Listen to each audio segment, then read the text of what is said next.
It's like the ants go marching in, but it's the third parties are coming marching in more and more, one by one, lining up to get on that Switch 2. And just like we thought, the third party wave is really coming full strength now, as two huge AAA games are coming to Switch 2 via Gamescom, plus new titles in 2026. Actually, quite a few good things, even though Nintendo wasn't the ones announcing them, coming to Switch 2 from Gamescom. So what's going on already? It's Zach with SwitchForce. Overall, I thought Gamescom opening night live, it doesn't live up to the E3s of the past. Like, I don't think anything ever will. It's kind of sad to me that the game industry let that crumble. I know two of the big reasons were, like, they wanted to do it themselves and have their own separate live streams, and then two, like, the booths cost an insane amount of money.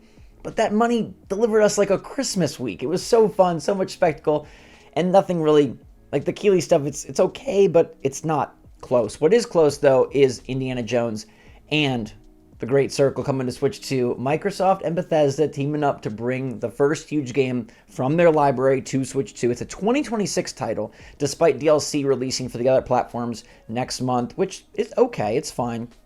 We do expect to wait on that, especially knowing that the Switch 2, like, they got to learn the development, the dev kits weren't as prevalent, and it's just kind of how it seems to go. So you might not think that this is as big as day and date titles, but it does show and signal that these companies are going to be putting all their stuff on Switch 2, which inevitably means that we'll be getting games day and date once they do have new releases. Now, Indiana Jones is a pretty darn cool game. If you didn't play it, it's a classic single-player adventure.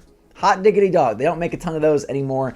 It does have open world elements to it, but they're contained within kind of like stealthy action levels. A very cool game that I think, if it runs well, will be a absolute pickup on Switch 2. Now, game key card, not game key card, probably game key card, but we'll wait and see. It's a 2026 title. Maybe Nintendo will offer more options by then. Maybe Microsoft will say, hey, we want an orange Indiana Jones cartridge. Nintendo should probably do some like fun colored cartridges.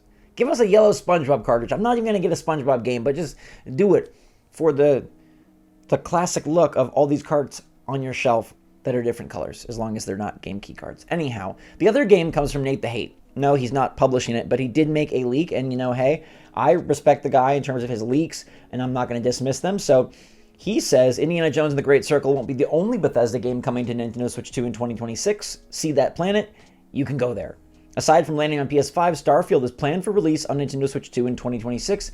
That's another huge one from Bethesda and Microsoft, because they're the Papa company. They're the grandfather of all of Todd Howard's life now. They own it all.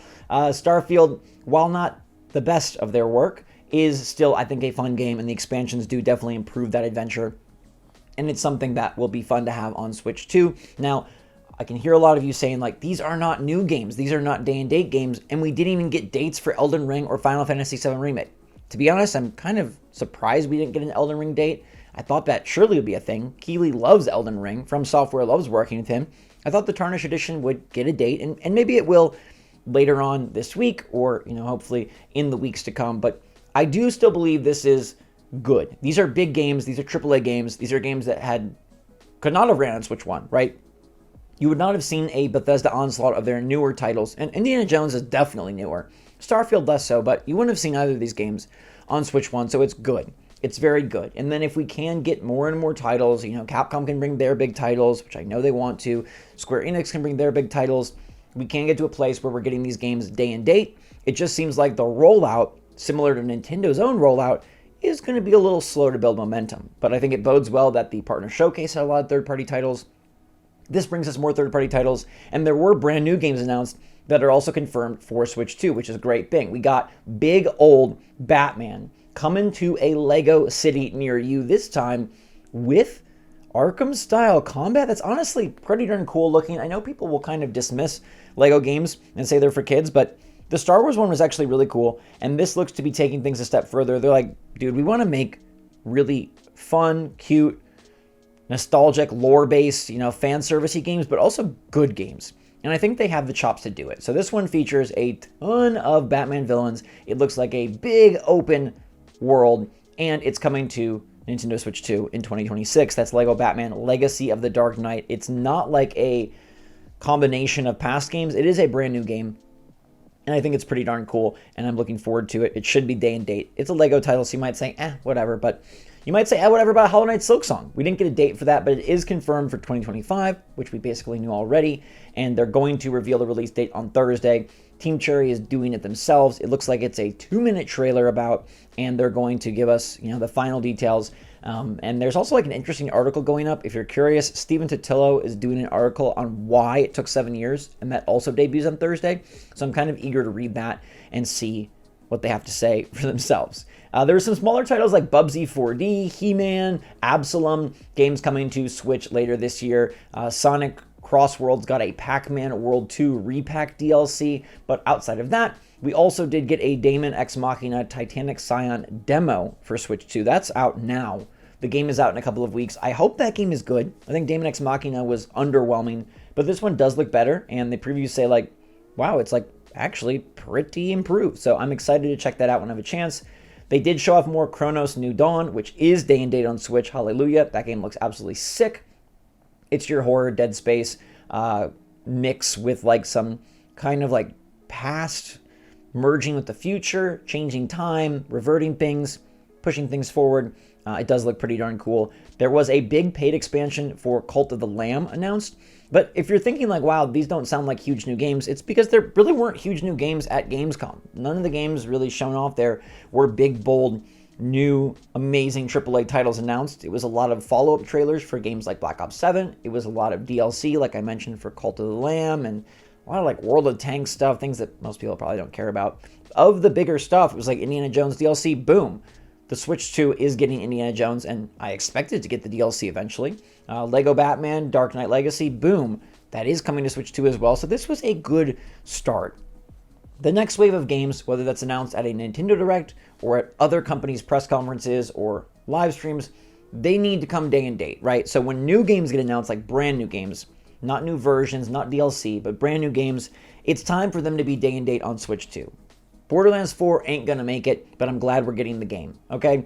Other titles after that need to come. And the game keycard discussion, right, like that's one that's separate. It also applies to these third-party titles, but I think we kind of got to get out of this launch window, get Elden Ring launched, get Final Fantasy VII Remake launched, get some of these games that are lingering launched, and then go into 2026 saying, dude, you got to do everything day and date. Microsoft might not operate that way, but I think Microsoft is a bit different because they're basically giving us these games as sort of hand-me-downs, right? Like, they're like, okay, we're done with Indiana Jones. We got the Game Pass stuff from it. Here, you can have it. We're done with Starfield. We got the Game Pass subs from it. You can have it. So that is because it's a platform holder, right? And they're handling their games differently. I think when it comes to big third-party publishers, a Ubisoft and EA, as you've seen with games like Madden, and hopefully with future Ubisoft titles like the next Far Cry, they will come to Switch 2 right off the bat. And that's going to be huge, because if they're not, then I think a lot of this kind of goes up in thin air. But I do like what I'm seeing. I do think this is steps in the right direction. And I do think Indiana Jones and the Great Circle and Starfield are two huge games to get for Switch 2 that I didn't expect them to just talk about today. I mean, I know Nate is the one talking about Starfield, but getting us the logo for Switch 2 for Indiana Jones was a nice bone thrown to this building, growing community that's hungry for games. And I know I tweeted about the Nintendo Direct is going to be earlier than you expected on a day that you wouldn't anticipate. People are trying to take that all sorts of different directions. I'll be giving more information in the near future on that, but that Direct is coming soon. That Direct is next month. That is a general big Direct, and that Direct will hopefully have even more in store for you when it comes to third party, but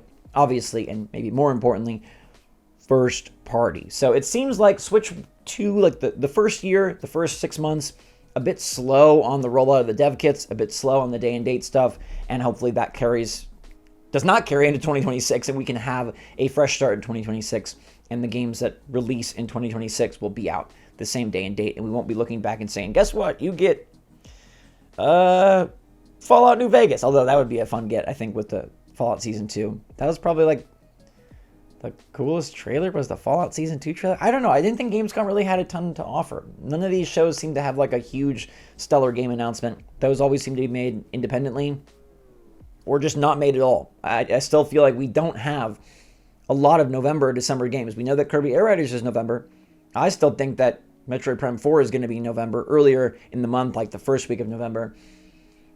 But from the rest of the industry, there isn't much. I don't know if they're just having a empty holiday season or if there's still more to be announced. I suppose companies could come forward later on in the Gamescom week or at their own events in September. September typically is a big month for holiday announcements, so maybe we just need to wait for that and see. Nintendo will obviously be delivering on their end, and maybe, third parties will as well for Nintendo and other consoles. But let me know in the comments down below if you're excited to play Indiana Jones and the Great Circle on your Switch 2 in 2026. Do you think that's a good get? Does it bode well for the future? And would you play Starfield, even though now that game's a couple years old? It did start off a little bit like, is this the next evolution of Bethesda? And I think, a lot of people would probably say no, but it became a much stronger game. Oh, one thing I was surprised, Outer Worlds 2 got a new trailer, and no Switch 2 on that system list, which is strange, but I guess if it were to come, maybe it would be announced at a Nintendo Direct, or maybe it's just not coming. Maybe they didn't have access to dev kits. Maybe these Microsoft studios just weren't privileged enough, even though you'd think Microsoft would have been a perfect partner to give